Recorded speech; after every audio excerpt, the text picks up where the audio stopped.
প্রিয় দর্শক, আমি এই মুহূর্তে দাঁড়িয়ে আছি আমিরগঞ্জের শেষ প্রান্তে, যেখান থেকে নদী ভাঙনের যে উত্থান পতন একেবারে এর দোরগোড়ায়। আসসালামু আলাইকুম ভাই। ওয়ালাইকুম সালাম। আপনার নামটা এবং পেশাগত বলবেন একটু। আমার বাড়ি গজারি, আমি হজরত মেম্বার নাতি, পেশা ব্যবসা। এক সময় আমি আমিরগঞ্জ বাজারে ব্যবসা করতাম। অনেক দিন যাবৎ ব্যবসাতে আপনার অবসর নেওয়ার পরে এখন দেশে ব্যবসা করি। এটার কারণ হলো আমার যে নদীটা এখন হয়েছে, এই নদীর উপরে আমার বীর ছিল। বীর যখন আপনার নদী ভাঙ্গা নিল, তখন তো আমার আর থাকা যায় না এখানে, কারণ একটা বিট নিলে 10 লাখ 15 লাখ টাকা দিয়ে মিলে না। এখন বাজারের এরকম উন্নতি হয়েছে আগের বাজার ভাঙ্গা যাওয়ার পরে। তো বাজারটা কত সালে এখানে সৃষ্টি হয়েছিল প্রথম থেকে? আমি 2000 সালে এখানে দোকানদারি করছি এই বাজারে। 2000 সালের আগে আমি বলতে পারি না। আমরা অনুমানিক যেই তত্ত্বটা পেয়েছি এখানের এক মুরব্বি থেকে, ওই তত্ত্বটা ছিল এই বাজারটা হয়েছিল 1985 সালে। তো উনি ব্যবসা করছিল 2000 সালে। তো উনি আরও প্রায় 15 বছর পর এখানে ব্যবসা করছিল।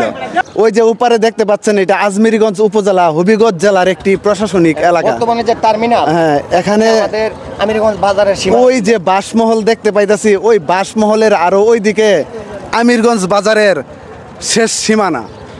তো যেহেতু মধ্যখানে নদী, সেহেতু ওনারা দাবি করলো সেটা আর মিলছে না হাতের নাগালে। তো আরেকটা বিষয় ওনার কাছে আমি জানতে চাবো, যে এখানে যে প্রকল্পটা বাঁধের যে প্রকল্পটা বিরিবাঁধের, এই বিরিবাঁধের প্রকল্পটা কত সালে এখানে এসেছিল আর কার মাধ্যমে এটা হয়েছিল?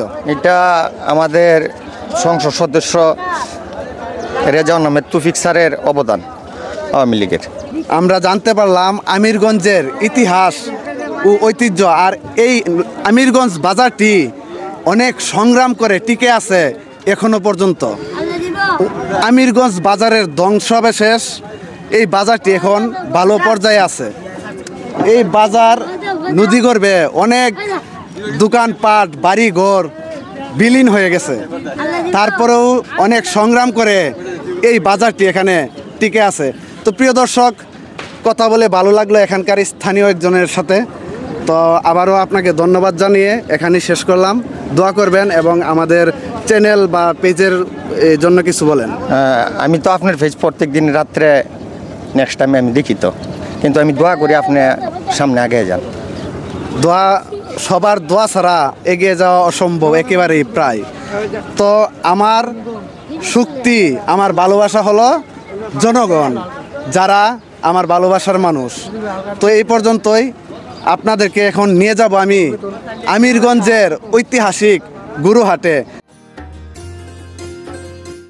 আমি এই মুহূর্তে দাঁড়িয়ে আছি আমিরগঞ্জের আগে যে গুরুহাটা ছিল, এই গুরুহাটার একদম শেষ প্রান্তে। এক সময় আমিরগঞ্জের এই জায়গাটিতে গরুর হাট ছিল, এখন আর নেই। এই গরুর হাট চলে গেছে ওই দিকে। তো আমি চলে যাব ওই গুরুহাটের দিকে। গরুর হাটের গা ঘেঁষে কালনী নদীর তীরে এই মসজিদটি নবনির্মাণ হচ্ছে, দেখেই বোঝা যায়। আমি এই মুহূর্তে একেবারে কালনী নদীর তীরবর্তী স্থানে দাঁড়িয়ে রয়েছি।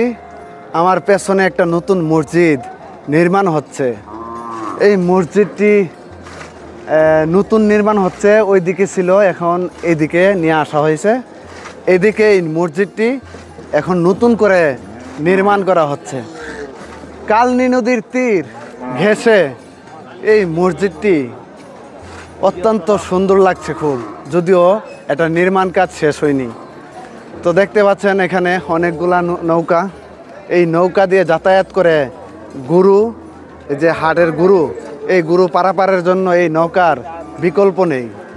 আর ওই পারে হলো আজমিরগঞ্জ উপজেলা হবিগঞ্জ জেলার প্রশাসনিক একটা এলাকা।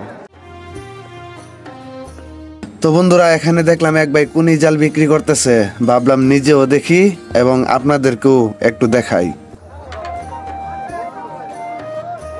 বাজারে ঢুকতেই একেবারে বাজারের প্রথমেই দেখা মিলল লাঠির।